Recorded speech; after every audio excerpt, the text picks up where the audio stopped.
I was told to provide my passion. I had the privilege of working many years with the United Nations, and in that context, design and even write into the protocol the carbon market of the Kyoto Protocol, which is now trading $150 billion a year.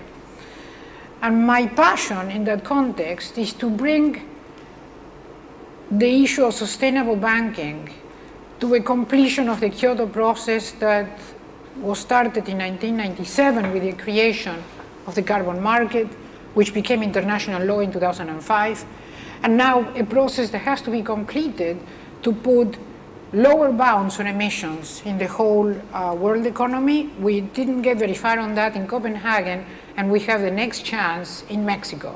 So in that context, I want to tell you about my passion for developing sustainable banking for a sustainable economy. So I'm going to push forward the version of sustainable banking that not only is sustainable as a banking concept, but also deals with how to use sustainable banking to transform the world economy into a sustainable economy.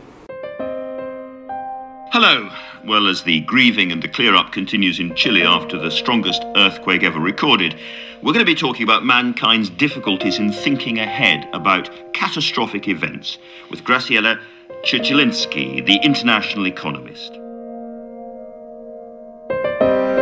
So how, if we have this problem of dealing with extreme risk and fear about that, how do we make ourselves cleverer? How do we start to adapt so that we can deal with, for instance, climate change? Well, we have to stop denying.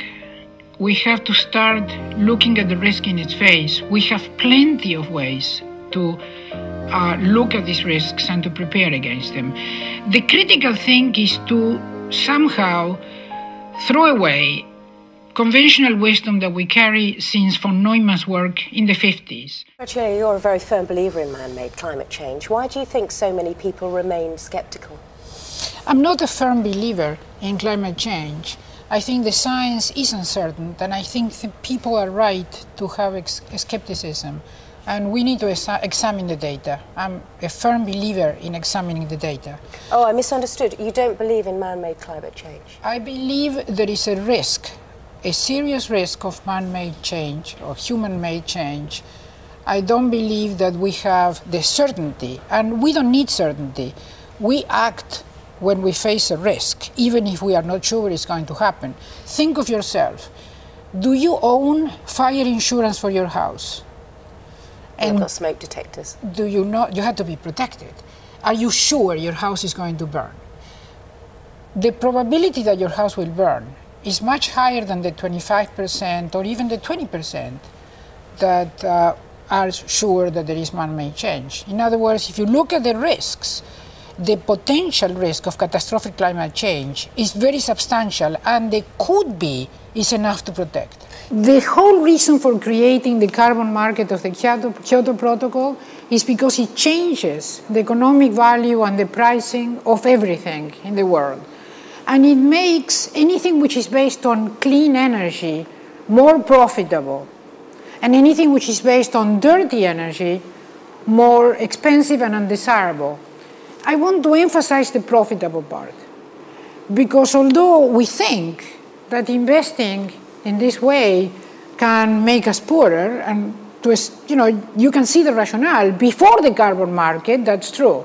After the carbon market, the net cost of dealing to the world economy, of dealing with the over emissions is zero, because somebody is going to make money and somebody is going to lose money. And through the carbon market, they wash out. The amount of money that is paid by the over-emitters, who should be paying because they are emitting too much, is received by the under-emitters, the ones who are cleaner. And in the world economy, it's a wash. So really, with the carbon market in place, there is no price to the world economy to turn into sustainable development in the sense of carbon emissions. We do seem to have now an agreement among the wealthy nations on limiting emissions.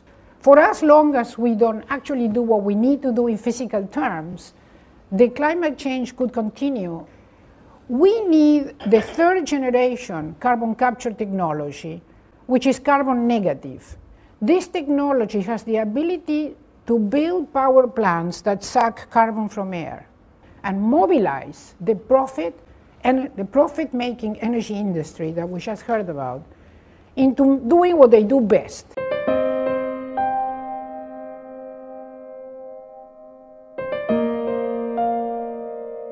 We have to transform the energy industry from the foes to the friends. And if you talk with the leaders of E.ON, Duke Energy, SSE, PG&E, etc., they will say, we don't care what power plants we build, as long as we make money. The point here is very simple. They don't necessarily have an attachment to the fossil fuel power plant. They do have an attachment to making money. It's not an attachment, it's a mandate. And we need that for sustainable finance. So the question is to take that into consideration and go in that direction. Why?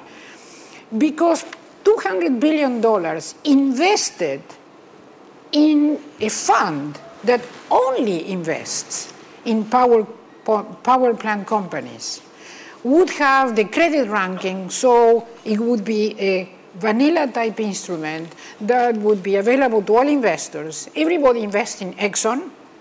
Everybody invests in the energy companies all over the world.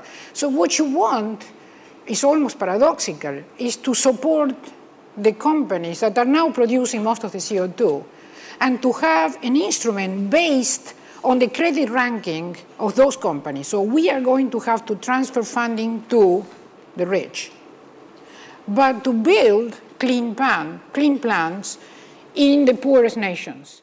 So here is my blueprint for sustainable development. We need clean and abundant energy available worldwide, supporting sustainable growth in developing nations, providing a global market for industrial technology, air capture and solar thermal sources of energy that can be used to reduce atmospheric carbon. With Kyoto funding, approximately $200 billion for 15 years, that can be used to renew the $43 trillion power plant industry infrastructure worldwide. It's a private-government approach based on industrial technology, financial markets leadership, self-funded and highly profitable new markets with carbon credits as the underlying, based on the Kyoto Protocol CDM or its successors, providing abundant clean energy to stave off the impending energy crisis in developing nations, and mutual beneficial cooperation for the North and the South, the two sides of the coin. Thank you.